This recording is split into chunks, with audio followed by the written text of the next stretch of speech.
In my recently started exploration of miniature games, I have a lot to catch up because I haven't played this style of games much before. In any case, in my exploration, I recently downloaded Fear and Fate, which is a set of rules for horror miniature gaming.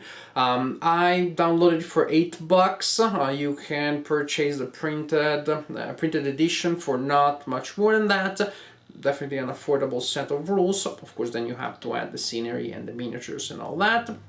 It is a very flexible set of rules. It has a basic core of ideas which are really approachable, nothing too complicated, but then there are a lot of other elements, of thematic elements that are added around those elements, and that allow you to use that system for a vast variety of horror-themed confrontations.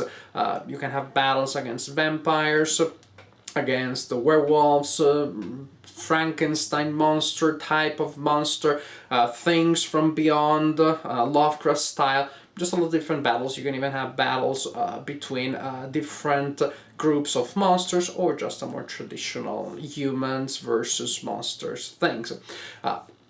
In any case, as I said, very, very flexible system because of the creatures that are part of the system, but also because the setting around the creatures can vary a lot. It can go from Victorian horror to modern times. I played the system with pretty much the miniatures, the components, the scenery that I had at hand, and today I'm going to tell a little bit about the mechanics of the game, how the system works, and then I'll share with you my impressions about the game. The look of the table when you're playing the game, of course, will vary a lot depending on the type of scenario you're playing, the setting that you choose.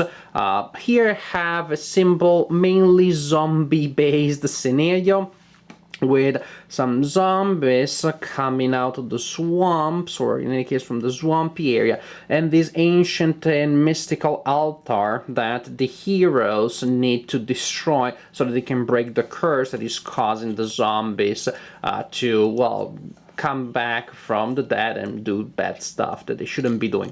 There's also a Lovecraftian type of thing from beyond there, which is guarding the altar, just to make things a little more unpleasant for our heroes. And here I have a group of different types of survivors.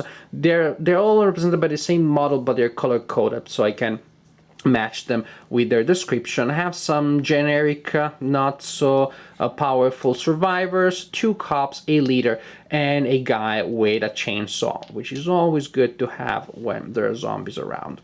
In any case, how about the mechanics of the game? First, you will need 3 measuring sticks, one for short, one for medium, and one for long distances. And you use them for any type of distance in the game, movement, range attacks, things like that. It is good that they're not scaled. You do not have to look, oh, is this like half an inch too long? Am I what is the distance that this guy covers exactly? Everything is divided in short, medium, and long distance. You can make your measuring sticks using wood, or what it did here is to use drinking straws. When you are when it is your turn to activate, you will activate your models one by one. When you're activating your models, you roll 1 to 3 dice. You choose the number, and then you match the result with the quality of the model. Models have only 2 basic stats. One is quality, which is used for activation, fear tests, and pretty much anything but combat, and the other one, the other numerical stat is combat, of course. But then there may be a lot of special abilities that the characters have, and that is what gives flavor to the game and what creates a lot of the theme and atmosphere. In any case, you roll up to 3 dice and you compare that to the result to the quality of your model. For each success, the model receives an action. This guy, for example, is a cop, has an activation of 3, so rolled 2 successes, can execute 2 actions.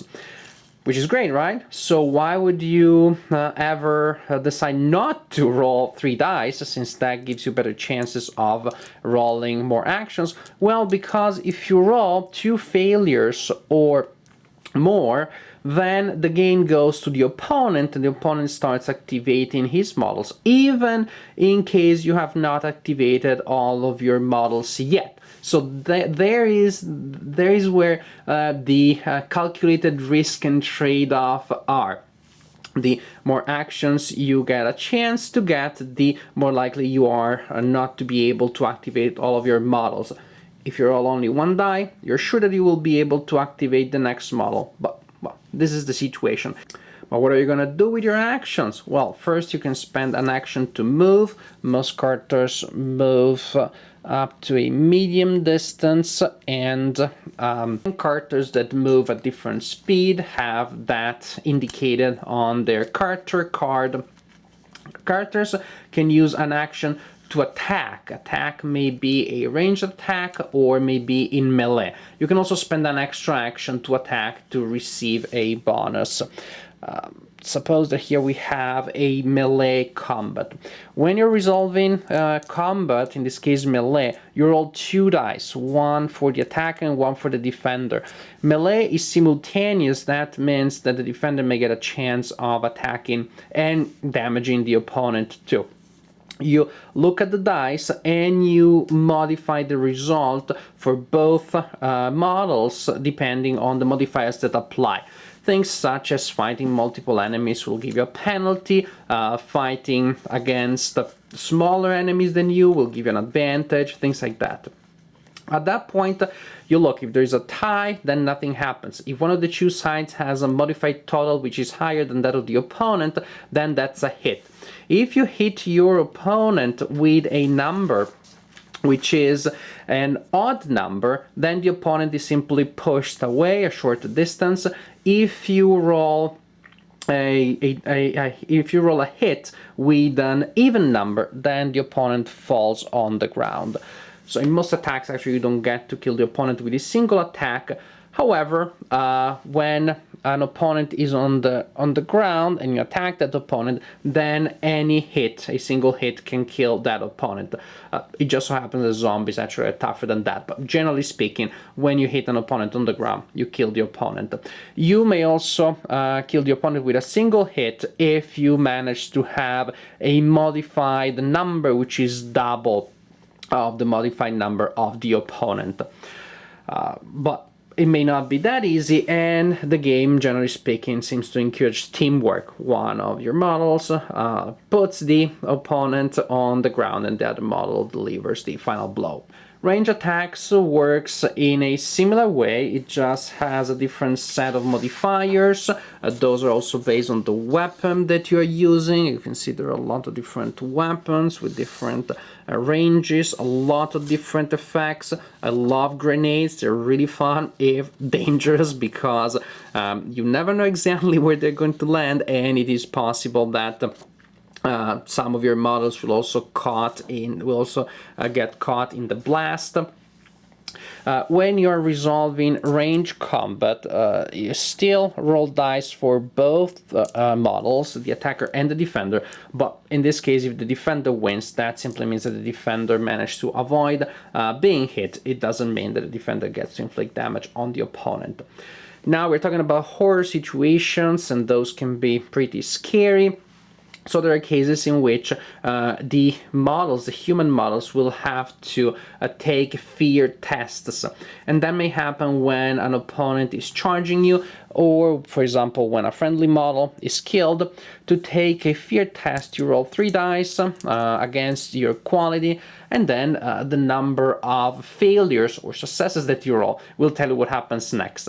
Maybe nothing happens, maybe your model will just move back a little bit, or the model will start running away, or in case of a very bad failure on that roll, the model will have to roll on the insanity table, and that means fear effects that last longer than just the normal effects, and a lot of stuff may happen. That your guy can become depressive, frightened. These penalties are just more severe and usually longer lasting.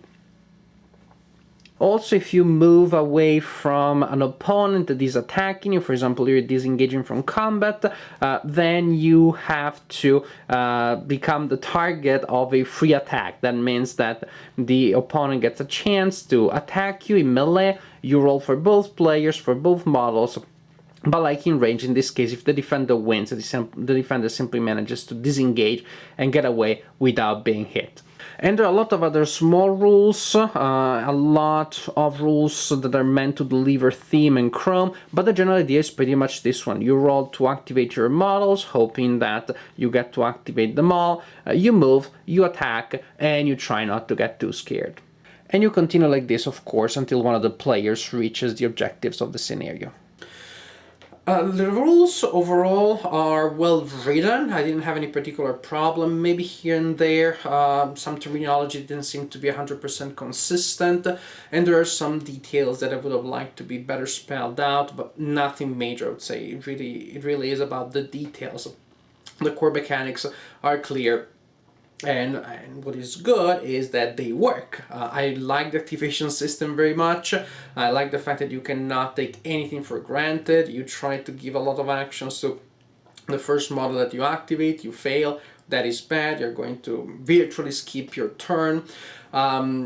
I just like the fact that there are decisions involved even before your models start moving or fighting.